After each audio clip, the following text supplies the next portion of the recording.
2024년 저희 교회가 가지고 있는 표 슬로건은 은혜 위에 은혜로 성장하는 공동체, 그 교회를 이루는 일이 저희들의 목표이고 지금까지 계속해서 사역하는 방향입니다. 하반기가 되었고 지난주에 시작된 하반기 이 사역도 역시 동일하게 목표는 한 가지입니다. 은혜를 가득 채우는, 은혜로 살아가는 교회와 성도 되는 것, 그것이 저희 교회가 24년의 목표로 삼고 행하는 행동일 것입니다. 여기서 우리는 조금 오래되었지만 다시 한 번 더 신앙이 무엇일까 하는 점을 생각해 보고자 합니다. 신앙, 믿고 바라는 것, 이것이 무엇일까요?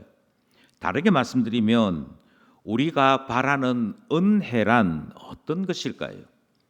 믿음에 있어서, 특별히 은혜에 있어서 초보들이 있습니다. 은혜의 초보는 지금까지 예수님 모르고 살아왔다가 예수님을 알게 되는 것이 은혜의 초보입니다. 다르게 말씀드리면 지금까지는 모든 것에 있어서 내가 주인이었다가 내가 주인이어서는 안 되겠구나. 그래서 내가 더 이상 주인으로 살지 아니하고 내 삶 속에 예수님을 주인으로 모시고자 하는 것이 신앙의 초보입니다. 이것이 첫 번째 받은 은혜이고 이 은혜를 회개의 은혜라고 몇 번에 걸쳐서 설명드린 적이 있습니다. 지금까지 살아왔던 모든 삶은 내가 주인이 되어 하나님을 모르는 삶이었습니다. 이제부터는 하나님이 누구이신지를 알고 예수님이 어떤 분이신지를 알며 내 삶에 있어서 하나님과 함께하는 삶을 살기 원합니다로 시작하는 것이 은혜의 출발이요, 은혜의 초보인 것이지요. 그러다가 은혜 위에 은혜를 경험할 때는 언제냐 하면 이와 같은 고백대로 하나님 앞에서 나의 삶을 주님께 온전히 내어드리는 것, 그것이 은혜 위에 은혜의 삶입니다.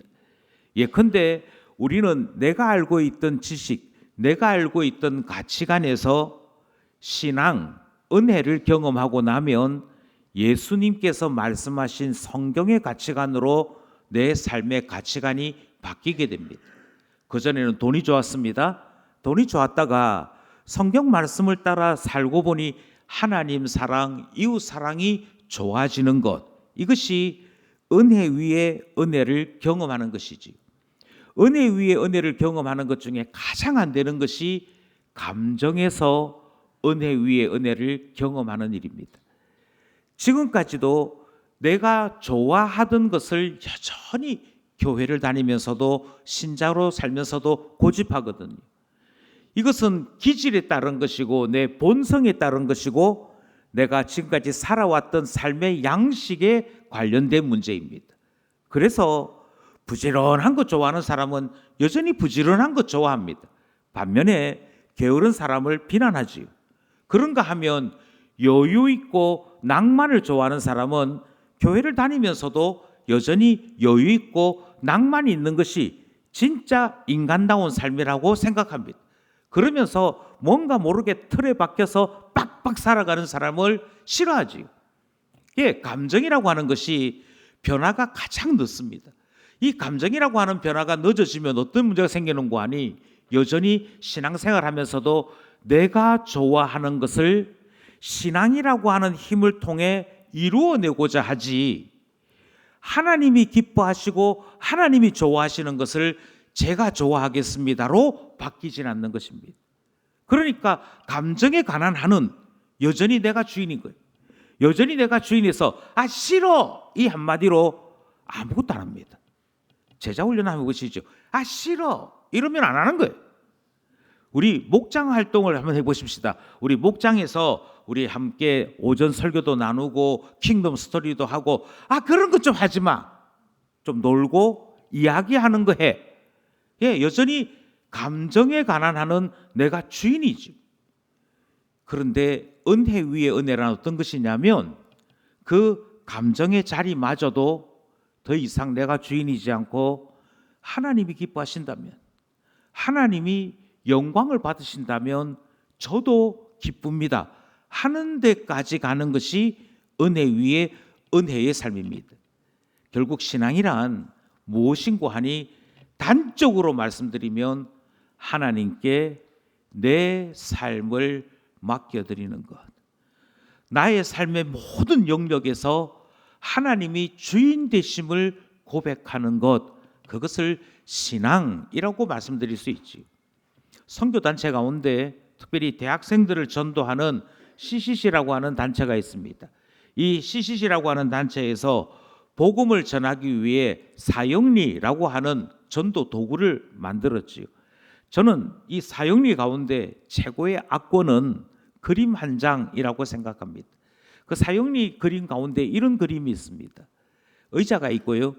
그 의자에 나라고 하는 이 존재가 주인일 때가 있었다는 것입니다. 나라고 하는 이 존재가 주인일 때는 불신자일 때입니다. 은혜를 모를 때입니다. 신앙이 없을 때입니다. 근데 신앙이 있으면 어떻게 되냐면 나는 그 왕자의 자리에서 내려오고, 그 왕자의 자리는 예수님이 앉아 계시는 것이지. 그러면서 이것이 신앙이다, 이것이 믿음이고 은혜를 체험하는 사람들의 모습이다라고 말하는 그림이 있습니다. 여기서 다시 한 번 더 계속 강조를 드리고 싶습니다. 신앙은 무엇인고 하니 은혜를 체험하는 것입니다.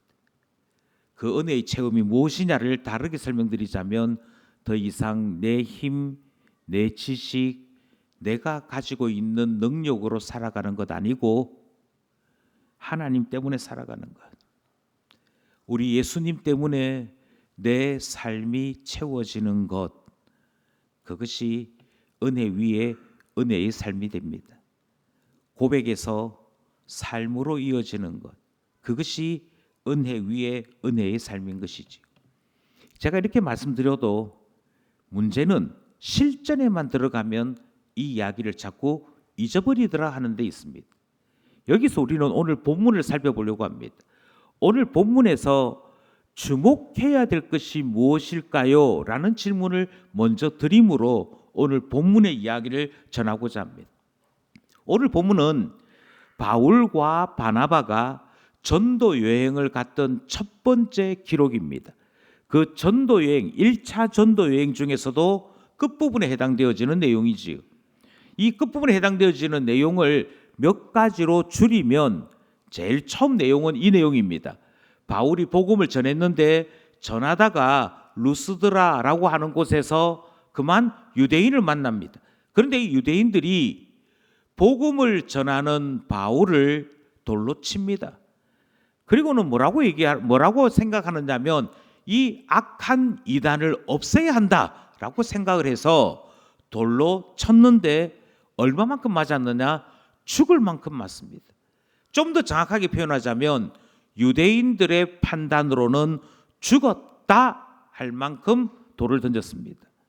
유대인들이 죽었다 하면 죽은 것입니다. 왜냐하면 유대인들이 한두 번 돌로 사람을 죽여본 것이 아니기에 어느 정도 해야 죽을 만큼 되고 어느 정도 해야 죽었다가 되는지를 너무도 잘 압니다. 심지어 돌에 맞아서 시체가 되어진 바울을 옮겨놓은 사람들도 유대인인데 그들이 맥박을 재보지 않았을 리가 없고 숨을 체크하지 않았을 리가 없던 것이지요. 그러니까 유대인들이 보기에 죽었습니다. 그리고 죽었다고 생각했기에 더 이상 바울을 괴롭히기 위해 몰려다닐 필요 없다 생각하고 해산까지 해버립니다. 확실히 죽었습니다. 그 일이 본문 출발에 해당되어지는 내용이지요. 읽진 않았습니다만 19절 내용입니다. 19절 말씀을 함께 합독하겠습니다. 시작. 유대인들이 안디옥과 이고니온에서 와서 무리를 충동하니 그들이 돌로 바울을 쳐서 죽은 줄로 알고 시외로 끌어내치니라. 유대인들이 돌로 쳤고 죽었다 판단했고 그래서 사람들 있는 곳에 내버려 둘 수 없으니 시외에 사람들이 없는 변두리로 던져버리는 일이 생겼더라는 것입니다. 이것이 오늘 본문의 출발되는 사건입니다. 바울이 죽을 뻔했습니다. 두 번째 사건은요, 그랬던 그 바울이 기적처럼 다시 살아납니다. 그리고는 돌에 맞아 죽게 되었던 그 성으로 다시 들어갔다라고 하는 기록이 20절에 등장합니다. 이 20절이 우리가 읽었던 본문 첫 절이지요. 20절 말씀 함께 합독합시다. 시작. 제자들이 둘러섰을 때에 바울이 일어나 그 성에 들어갔다가 이튿날 바나바와 함께 더베로 가서, 돌에 맞아서 죽게 되었든지 또는 죽었든지 간에 분명히 큰 상처일 것입니다. 분명히 이 일은 끔찍하게 여겨질 만큼 고통스러운 일이었을 것입니다. 그런데 죽음 문턱까지 갔다가 바울이 돌아왔다 치더라도 자기 자신이 죽을 뻔했던 그 성으로 다시 들어가는 일이 결코 쉽지 않을 것입니다. 그런데 바울은 제자들이 둘러서니까 그때 숨이 돌아옵니다. 생기가 돌아옵니다. 일어서요. 분명히 돌에 맞았으니 뼈도 부러졌을 것이고 분명히 돌에 맞았으니 아마 살점 여러 곳이 찢겨서 뜯어져 나갔을 것입니다. 그런데도 그렇게 힘들게 일어섰던 바울이 자기가 죽을 뻔했던 그 성으로 다시 들어갑니다. 이게 얼마나 놀라운 일입니까? 그리고 20절은 한 가지를 더 우리에게 소개하죠. 그게 무엇인가 하니까 그렇게 어렵게 살아났는데 다음 날 더베라고 하는 곳으로 갔다라고 기록하지 않습니까? 바울이 돌을 맞았던 곳에서 더베까지의 거리가 96km입니다.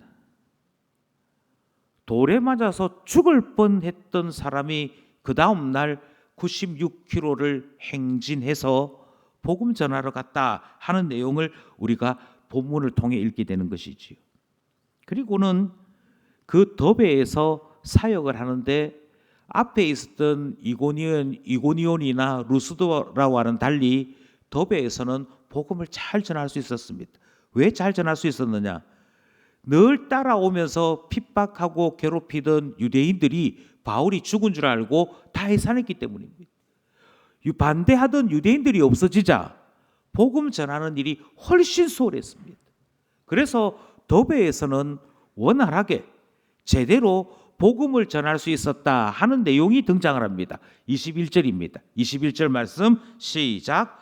복음을 그 성에서 전하여 많은 사람을 제자로 삼고 루스드라와 이고니온과 안디옥으로 돌아가서, 그러니까 더베에서는 분명히 잘 되었습니다. 자, 그렇다면 우리가 가지고 있는 일반적인 상식으로 생각해 봅시다. 루스드라라고 하는 곳, 이고니온이라고 하는 곳, 안디옥이라고 하는 곳에서는 복음을 전할 때마다 유대인들이 쫓아와서는 방해도 하고 비난도 하고 마침내는 돌을 던져 죽을 뻔도 했습니다.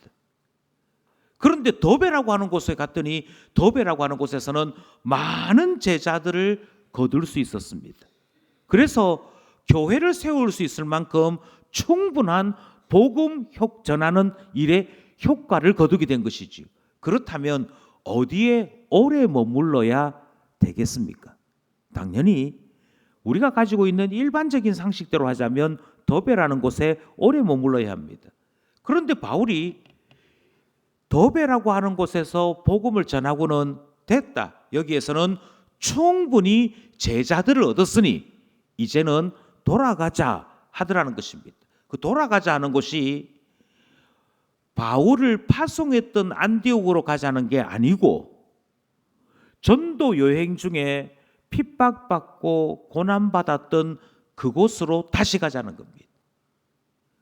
실패라고도 불려질 수 있던 그곳에, 죽음의 위협이 있던 그곳에 바울은 다시 돌아가자라고 이야기했다는 것이지. 이것이 우리가 지금 발견하는 내용입니다. 그래서 어떻게 되느냐? 돌아가요. 아마 함께했던 일행이, 특별히 바나바가 뜯어말렸을 것 같습니다. 이러지 말자 했을 것 같습니다. 그런데 바울은 아주 분명하게 돌아갑니다. 돌아가서는 이상한 걸 가르칩니다. 그게 22절에 기록되어 있습니다. 22절 말씀 시작. 제자들의 마음을 굳게 하여 이 믿음에 머물러 있으라 권하고, 또 우리가 하나님의 나라에 들어가려면 많은 환난을 겪어야 할 것이라 하고, 복음을 전합니다. 복음을 전한다는 말은 다르게 얘기하면 마치 장사하는 사람의 입장으로 이야기할 때 우리 가게의 상품이 너무 좋습니다를 말하는 것처럼 여겨질 수 있습니다. 그러면 우리 가게의 상품이 어떻게 좋은지 계속 말해야 되는 거 아니겠습니까? 우리 가게는 저기 있는 저 가게와 달리 농약을 치지 않습니다. 우리 가게의 물건이 더 좋습니다. 이거 먹으면 많은 사람들이 효과를 봅니다. 뭐예요? 예뻐집니다. 날씬해집니다. 튼튼해집니다. 뭐 이런 이야기를 해야 되는 거 아니겠습니까? 복음을 장사하는 것처럼 여긴다면 우리는 전도를 다르게 이야기해야 될 것입니다. 어떻게 얘기해 되는 거 아니? 여러분 예수 한번 믿어보십시오. 예수 한번 믿어보시면 사업이 잘 됩니다. 예수 한번 믿어보시면 모든 건강의 문제가 해결됩니다. 예수 한번 믿어보십시오. 가족들 간에 평화가 있습니다. 예수 믿는 것이 얼마나 큰 복인지. 자, 예수 한번 믿어보십시오. 예수 믿을 때 불화가 떠납니다. 화가 물러갑니다. 사탄이 물러갑니다. 그래서 예수 믿으라고 하는 겁니다. 예수 믿는 모든 나라들이 다 부유한 나라지 않습니까? 예수 믿고 잘 살게 됩니다. 그러니 예수 믿고 복 받으십시오. 이렇게 전도하게 될 것입니다. 그리고 우리는 이런 전도를 경험해봤고, 우리는 이와 같은 신앙을 기복신앙이라고 부르고 있지요. 그런데 오늘 본문을 보시면 바울은 전혀 반대 이야기를 합니다. 기복신앙과는 조금도 접점이 없는 말씀을 선포합니다. 많은 사람들이, 루스드라나 이고니온에 있는 많은 사람들이 바울이 핍박받는 것도 봤고 바울이 돌에 맞아서 죽을 뻔한 것도 보았습니다. 그런데 다시 돌아와서는 제자들을 불러 모읍니다. 예수 믿겠다 했던 사람들을 불러 모읍니다. 그 불러 모은 제자들에게 뭐라고 얘기하느냐면, 나 봤지?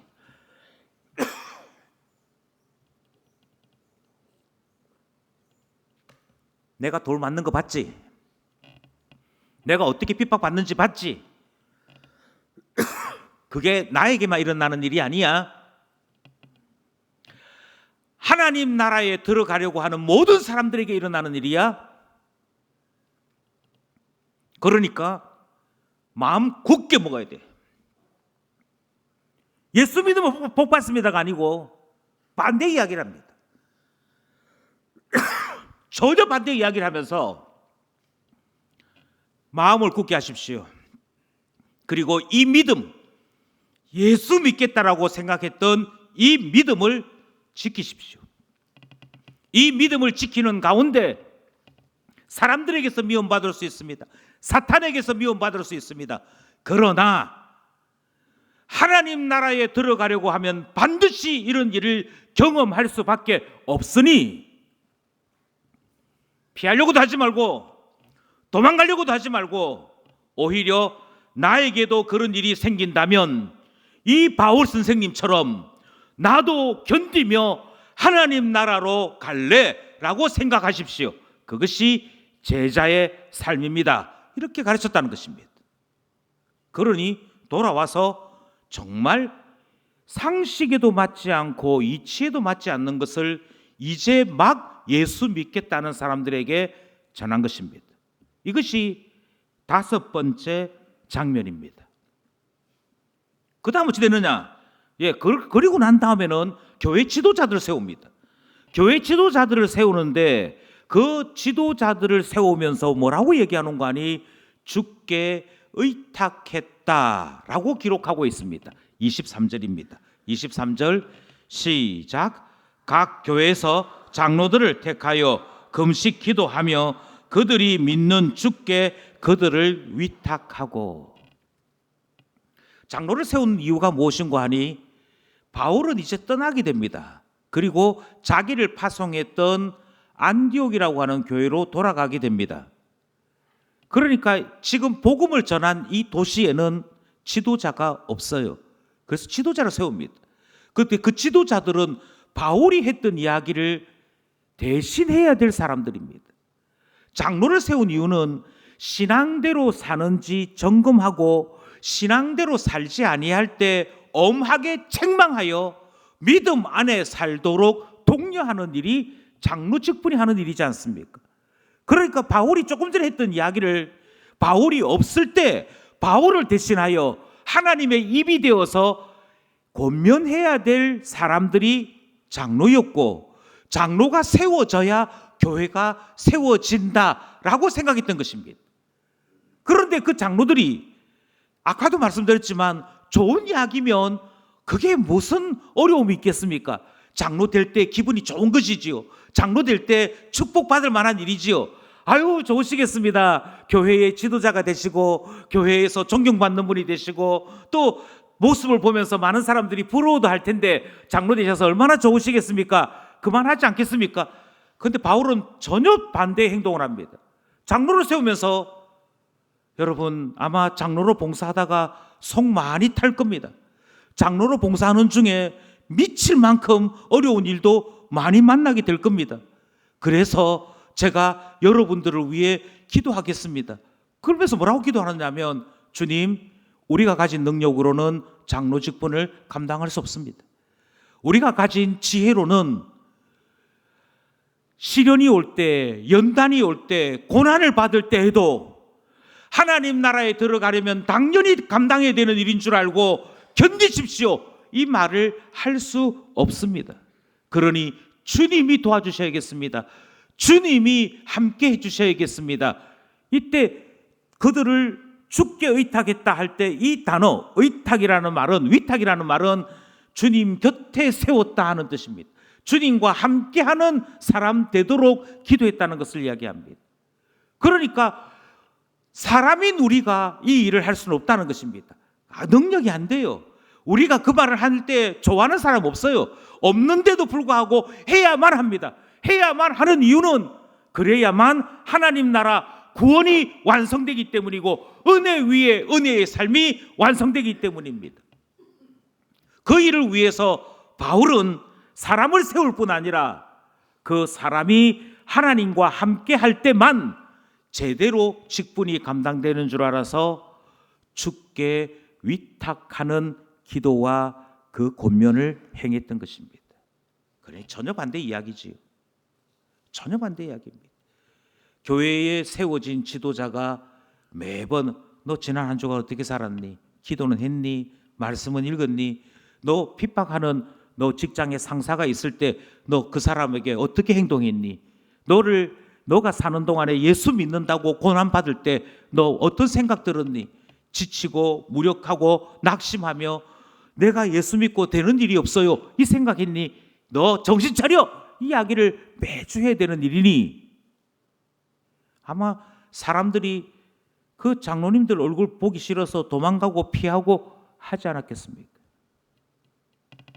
그래서 교회의 지도자 장로를 세운 바울은 이 일이 얼마나 힘든 일인지 제3, 제4 강조하면서 주님, 저들과 함께 해주십시오. 저들의 주인 되신 하나님, 저들이 장로의 직분을 감당할 때 곁에 계셔 주십시오. 그리고 완악한 자들의 마음을 꺾어주시고 그 마음에 믿음대로 살아갈 은혜를 베풀어 주십시오. 그걸 위해 기도했다는 것입니다. 이것이 우리가 읽었던 본문의 주요 내용들입니다. 자, 여기서 질문을 하나 드리겠습니다. 이 내용 가운데 핵심이 무엇일까요? 이 내용 가운데 우리가 보고서 마음에 새겨야 될 교훈은 무엇일까요? 아마 많은 사람들, 특별히 교회를 다니면서 나름대로 나 신자입니다 하는 사람들이 바울과 똑같은 일을 경험했다면 참 놀랍게도 핍박을 받았으나 죽을 뻔했으나 살아났다라고 하는 여기에 방점을 찍을 것 같습니다.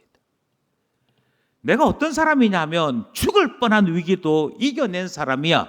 여기에 방점을 찍으면서 다시 우리는 기복신앙으로 돌아갈 가능성이 크다 할 것입니다. 제가요 기도할 때 병이 났더라고요. 제가요 하나님 앞에 신앙생활 똑바로 했더니 남들이 죽었다는데 저는 살아나더라고요. 이거를 현대어 버전으로 바꾸면 이렇습니다. 제가 며칠 동안 아팠는데 저는 희한하게도 코로나도 안 걸려, 감기도 안 해. 제가요 좀 몸이 안 좋다 싶을 때는 예수 이름으로 사탄아 물러가라 하면 아무 아프지도 않아요. 저는 의료보험비 내는 게 최고 아까워요 라고 이야기하게 된다는 것입니다. 내가 안 죽었어요, 내가 안 아팠어요, 그 다음 날 멀쩡하게 96km를 걸어갔어요, 제가 그런 사람입니다 를 이야기하게 되는, 우리는 희한한 습관을 가지고 있는 존재들이라는 거죠. 철저하게 하나님의 은혜에 감사하지 아니하고 철저하게 나 자신의 특별함을 말하고 싶어하는 존재, 그게 우리여서 똑같은 본문을 보고도 이 본문에서 내가 만약 바울이었다면 뭘 이야기하려고 하니, 내가 선교지에서 이런 고생을 하고 돌아왔다는 거 아니겠습니까? 제가 선교지에서 이런 일을 경험하고도 살아났다는 거 아니겠습니까? 여기에 자꾸만 방점을 찍더라는 것입니다. 그런데 그렇지 않습니다. 바울이 오늘 이 이야기에서 강조하는 핵심은 하나입니다. 신앙이 뭐냐? 무엇이 신자를 세운다는 것이고 무엇이 교회를 세운다는 것이고 무엇 때문에 직분자가 필요하냐? 결론부터 모든 것에 대한 대답은 하나입니다. 신앙.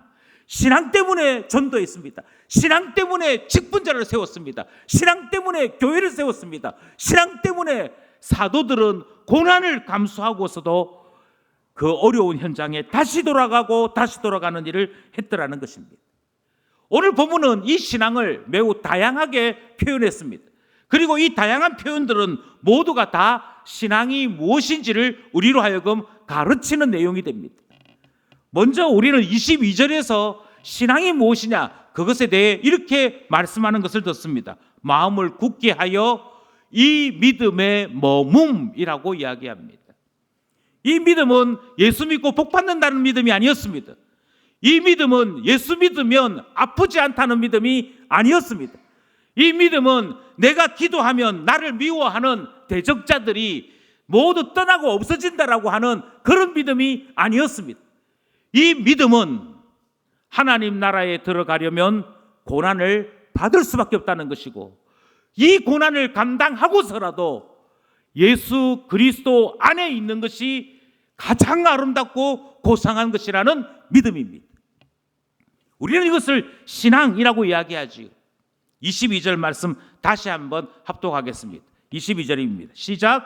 제자들의 마음을 굳게 하여 이 믿음에 머물러 있으라 권하고, 또 우리가 하나님의 나라에 들어가려면 많은 환난을 겪어야 할 것이라 하고. 이것이 신앙이라고 얘기합니다. 신앙은 무엇이냐면요, 예수님이 너무 좋아서 고난이 있다 해도 오케이, 그게 신앙입니다. 예수님이 너무 좋아서 예수와 함께하는 삶 속에 때로 연단이 있고 시험이 있고 고난이 있고 고생이 있다 할지라도 제가 마음을 굳게 하고 결코 예수님을 떠나지 않겠습니다를 우리 자신들이 계속 결단하는 것, 그것을 신앙이라고 얘기합니다. 그러니 신앙을 설명하기 위해 바울은 전도하고 가르치고 교회 세운 것입니다. 오늘 본문에서 신앙을 또 다르게 어떻게 표현했냐면 이렇게 표현합니다. 그들을 주께 위탁하는 것.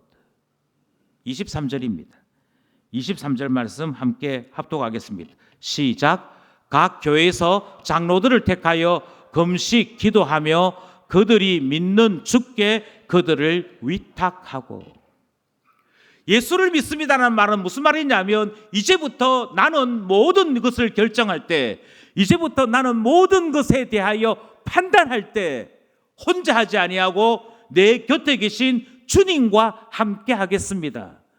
내가 주님 옆에 붙어 살겠습니다를 결정하는 것, 그것이 신앙이라고 얘기합니다. 이게 신앙입니다. 그리고 이 일을 우리 의지만으로는 불가능하기에 하나님은 사람을 세워서 그 사람의 도움을 받도록 했던 것이지요. 그게 직분자입니다. 루스드레와 이고니온에서는 장로 직분을 세웠고, 장로를 통해서 넘어질만 하면 책망받고, 넘어질만 하면 책망받으면서 신앙 안에 살아가도록, 고난을 이겨내며 살아가도록 교회 세운 것입니다. 그러니 교회는 매주 감찰하는 곳입니다. 매주 독려하는 곳입니다. 매주 권면하는 곳입니다. 그래서 신자가 곁길로 가지 아니하고 믿음 안에 예수 그리스도 옆에 살아갈 수 있도록 흔들어 깨우는 곳이 교회입니다. 이것이 신앙이 무엇인가에 대한 두 번째 설명인 것이죠. 세 번째 설명이 등장합니다. 26절입니다. 26절에서는 은혜에 부탁했다라고 표현합니다. 26절 말씀 합독합니다. 시작. 거기서 배 타고 안디옥에 이르니 이곳은 두 사도가 이룬 그 일을 위하여 전에 하나님의 은혜에 부탁하던 곳이라. 안디옥이라고 하는 교회가 선교사를 파송합니다. 그런데 그 선교사로 파송을 할 때 담임 목사인 바나바와 함께 사역했던 바울을 파송합니다. 이유는 이 두 사람의 신앙이 가장 좋습니다. 이 두 사람이 복음이 무엇인지를 가장 잘 알고 있습니다. 그래서 복음을 가르칠 때 이 두 사람이 가르치는 것이 가장 정확하다라고 생각했습니다. 하지만 이 두 사람을 보내는 그곳에서 어떤 어려움이 있을런지, 이 두 사람이 사역하는 동안에 필요한 경비나 필요한 상황들을 어떻게 헤쳐나갈 수 있을런지 안디옥 교회로서는 답을 가지지 않았습니다. 아무 대책도 없이, 아무 대안도 없이 안디옥 교회는 두 사람을 선교사로 파송하면서 우리에게는 은과 금이 없습니다. 하지만 예수 그리스도의 이름은 있습니다. 과거에 베드로와 요한이 전도했을 때 했던 그 말 그대로 안디옥 교회가 실천합니다. 우리에게는 은과 금은 없습니다. 그래서 사역하러 가실 때 이 돈 요긴하게 도움이 되었으면 좋겠습니다. 그런 거 못합니다. 가난하기도 했고 그만큼 형편도 어려웠고 그럴 여지도 없었습니다. 그런데 바울과 바나바를 파송했던 안디옥 교회는 우리에게는 은과 금은 없지만 예수 그리스도는 있습니다. 하나님은 계십니다. 그러면서 당신들이 갈 때 당신들의 걸음을 하나님이 책임져 주실 것입니다. 당신들이 사역하는 동안에 하나님이 앞서 행하실 것입니다. 우리는 두 사람을 하나님께 맡기려고 합니다. 그러면서 기도하고 파송했던 것입니다. 그리고 본문은 뭐라고 얘기하느냐 하면 바울과 바나바가 열심히 전도하고 사역하고 난 다음에 하나님의 은혜에 부탁했던 그 안디옥 교회, 자신들을 파송하면서 하나님의 은혜에 부탁했던 그 안디옥 교회로 돌아왔다라고 성경이 기록함으로 1차 전도 여행의 끝을 우리에게 알려주고 있는 것이지요. 그러면서 우리에게 신앙이 무엇인가? 신앙은 은과 금을 의지하는 것이 아니라 하나님의 은혜에 우리 자신을 부탁하는 것이다. 내 앞날을 부탁하는 것이다. 우리의 모든 결정을 부탁하는 것이다. 그게 신앙이라고 말씀하고 있는 것이지요. 그러니 오늘 우리는 이 본문을 통해서 무엇을 봐야 되느냐 하면 죽었다 살아난 바울이 아니라 죽음에서 살려주시는 하나님을 보아야 합니다. 우리가 이 본문에서 무엇을 보아야 하느냐 하면 그의 몸은 아프고 엉망진창이지만 그럼에도 은혜를 주셔서 96km를 걸어갈 수 있도록 이끄시는 하나님을 보아야 합니다. 우리는 이 본문에서 무엇을 보아야 되느냐 하면 유대인들이 있을 때에는 사역이 힘들고 유대인들이 없을 때에는 사역이 잘 되었습니다. 유대인들 생각만 하면 가슴이 답답한 게 힘들어 죽겠어요. 그걸 봐야 되는 것이 아니라 어떤 때에는 유대인을 곁에 두셨다가 어떤 때에는 유대인을 싹 제거하시는 하나님의 섭리를 봐야 합니다. 우리는 무엇을 봐야 되느냐 하면 힘들고 어려운 것은 도망가고 내 마음에 들지 않는 것은 싫어하는 내 본성을 따르는 삶이 아니라 하나님의 기쁨을 위하여 그곳에서 핍박받았고 그곳에서 환난받았다 할지라도 다시금 들어가 마침내는 교회 세우게 하시는 하나님의 은혜를 보아야 하는 것이죠. 이 설교를 하는 목적은 단순합니다. 이것이 은혜라고 한다면, 이렇게 사는 삶이 은혜 위에 은혜라고 한다면 우리 또한 이 은혜 위에 은혜의 삶을 결단하고 체험해야 되는 것 아니겠습니까? 그것이 2024년을 은혜 위에 은혜로 살고자 하는 우리의 목표, 우리의 고백과 일치하는 것 아니겠습니까? 여러분, 은혜 위에 은혜로 삽시다. 여러분, 하나님의 나라에 들어가려면 마땅히 고난을 감당해야 됩니다. 우리 고난을 감당하는 신자가 됩시다. 아멘 하는 거 쉽다니까요. 그런데 희한하게 설교를 들을 때는 아멘이 되는데 실제의 삶에만 들어가면 자꾸 딴 걸 보기 시작합니다. 자꾸 딴 걸 말하기 시작합니다. 은혜, 신앙, 믿음이 아니라 자꾸만 우리 이야기하고 싶어하고 내 본성을 따라 하나님이 주인이 아닌 여전히 내가 주인인 삶을 살아가려고 하는 것이지요. 그러나 오늘 우리가 읽은 하나님 말씀은 신앙을 분명하게 가르칩니다. 무엇이 신앙인지, 무엇이 참 은혜인지를 분명하게 말씀합니다. 예수 그리스도와 동행하는 것이 신앙입니다. 나의 모든 것을 하나님께 맡기는 것, 그게 신앙입니다. 저는 설교를 마치면서 몇 가지 질문으로 이 설교를 마무리하고자 합니다. 제가 드리는 몇 가지 질문은 첫 번째는 이것입니다. 사랑하는 기쁨 가족 여러분, 하나님 나라에 들어가려면 많은 환난을 겪어야 한다라고 성경이 말씀하고 있습니다. 내 자녀에게, 저희 교회에 온 새 가족들에게 목장에서 나눔을 할 때 이 사실을 가르치시는지요?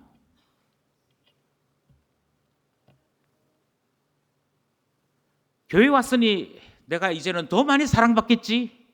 교회 왔으니 또 기도하기 시작했으니 내게 있는 어려움이 금방 떠날 거야. 그렇게 생각하는 복음 아닌 가짜 복음에 빠져 있는 사람들에게 하나님 나라에 들어가려면 많은 환난을 겪어야 할 것을 가르치시는지요? 두 번째 질문입니다. 나는 마음을 굳게 하여 하나님 나라에 들어가기 위해 내가 감당해야 될 환난 각오하고 계신지요?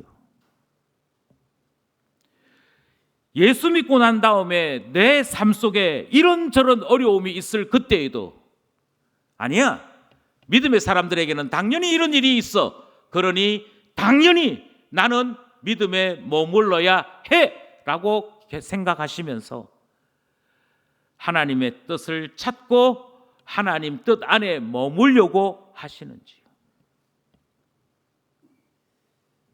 세 번째 질문입니다.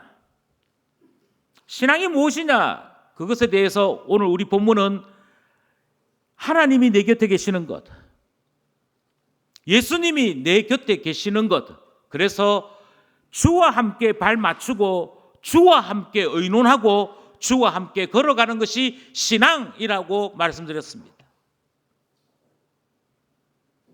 이 말씀을 다르게 말씀드리면 은과 금은 없을지라도 예수 그리스도가 내 곁에 계시면 그것으로 충분하다는 것이 우리가 믿는 복음입니다.